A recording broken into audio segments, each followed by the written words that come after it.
বুলি বিষ ফুল সমেত রিচাকে ধরে। বিস্তারিত জানতে সম্পূর্ণ ভিডিওটি লাইক দিয়ে দেখতে থাকুন।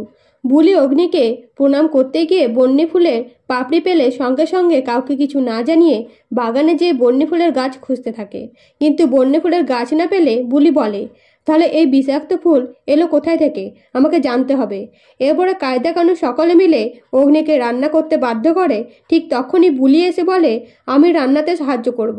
কিন্তু অগ্নি প্রথমে আপত্তি জানালে বুলি বলে, আমি দূর থেকে দেখে বলে দিতে পারবো বেগুনে পোকা আছে কিনা। এই কথা শুনে নীলাদ্রি একটা বেগুন এনে বলে, বলো এই বেগুনে পোকা আছে কিনা। তখন বুলি বলে, পোকা আছে। তখন সঙ্গে সঙ্গে বেগুন কেটে দেখে সত্যিই পোকা আছে। এই কাণ্ডে অগ্নি বাধ্য হয়ে বুলিকে বলে, ঠিক আছে, তুমি আমার সাথে রান্না করতেই পারো, এখন যাও সবজিগুলো ভালো করে ধুয়ে শুকিয়ে নিয়ে এসো। এদিকে অনেক সময় হয়ে গেলে স্যান্ডি বুলিকে বলে, সবজিগুলো কোথায়? তখন বুলি বলে, বারান্দায় শুকোতে দিয়েছি। এরপরে সকলে বারান্দা যেয়ে দেখে বুলি জামা কাপড় শোকানোর মতো করে সবজি শুকোতে দিয়েছে। এতে অগ্নি খুব রেগে যায়।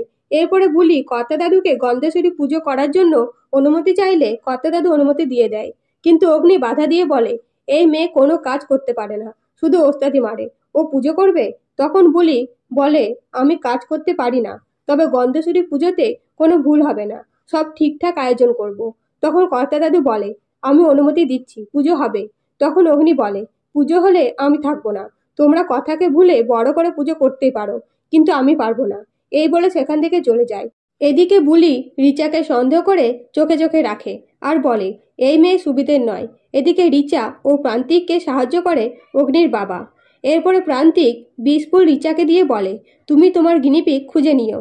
তখন রিচা অগ্নিকে বিষাক্ত ফুল খাওয়ানোর সিদ্ধান্ত নেয়। তো বন্ধুরা, নতুন নতুন আপডেট পেতে অবশ্যই চ্যানেলটাকে সাবস্ক্রাইব করে পাশে থাকবেন। ধন্যবাদ।